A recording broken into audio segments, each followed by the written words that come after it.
Good morning, class. These days, the topic direct and indirect speech is going on in our class.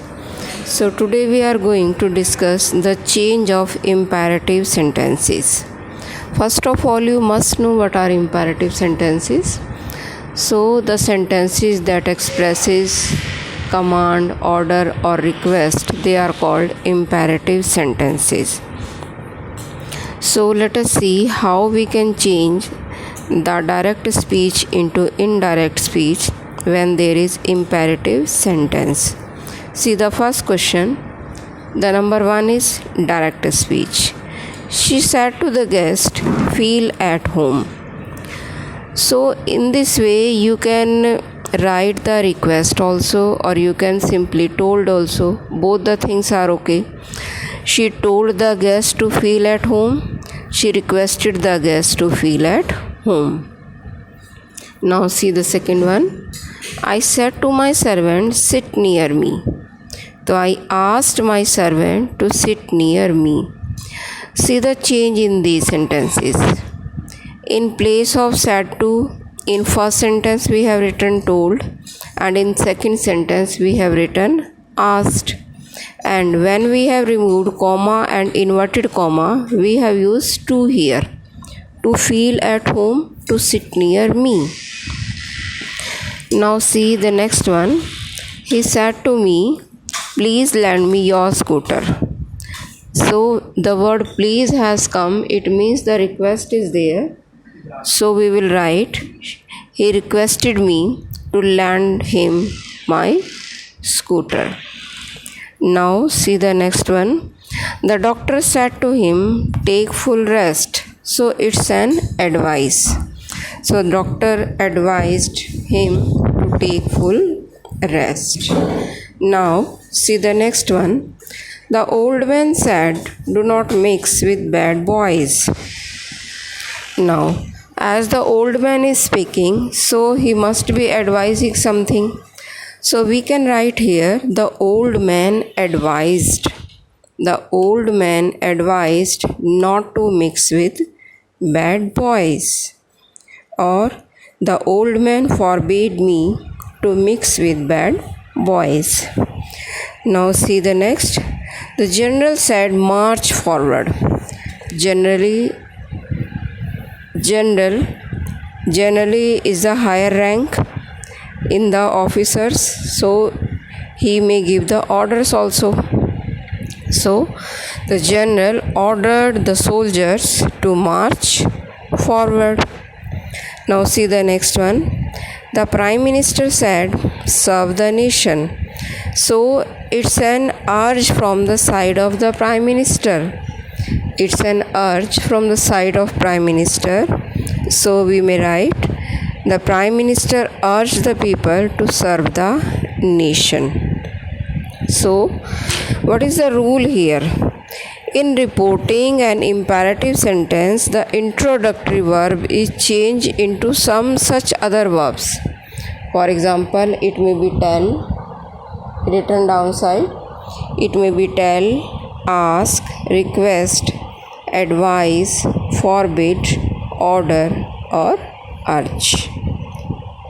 I think the things are clear to you. Now see the next one. Such words as please are not included in indirect speech, because when please is there, we have already written requested.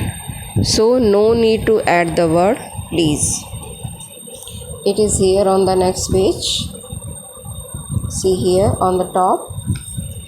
Then the verb in the reported speech is put in the infinitive with to.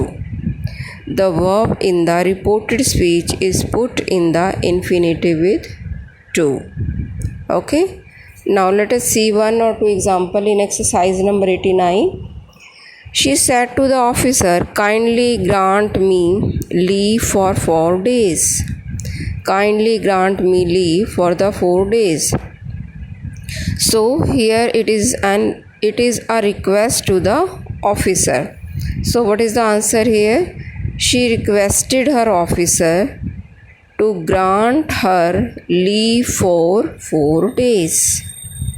Then see the next. I said to the child, do not make a noise. So I told the child not to make a noise. Then the doctor said to the patient, take light food.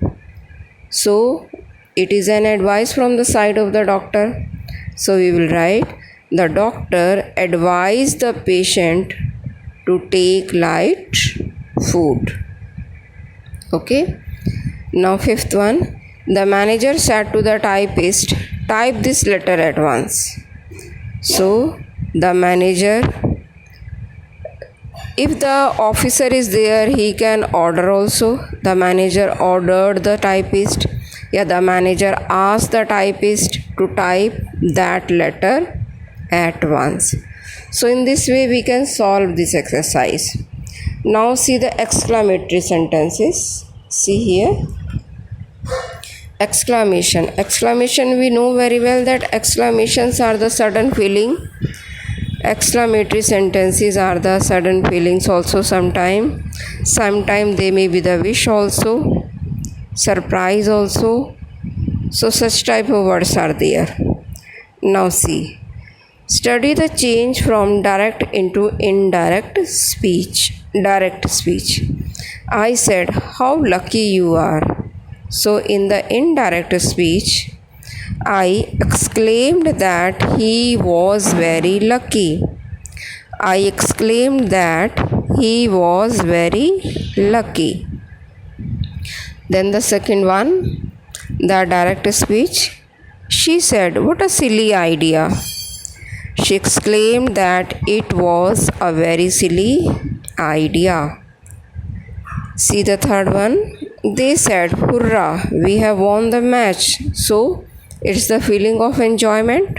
Then they exclaimed with joy that they had won. The old lady said, alas, I am ruined.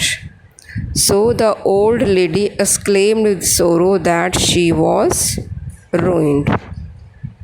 So from the above examples, what rules can we follow? See here.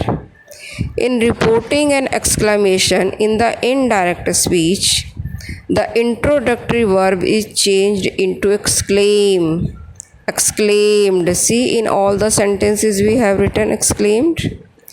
Sometimes such phrases as with joy, with sorrow are added according to the sense of the direct speech.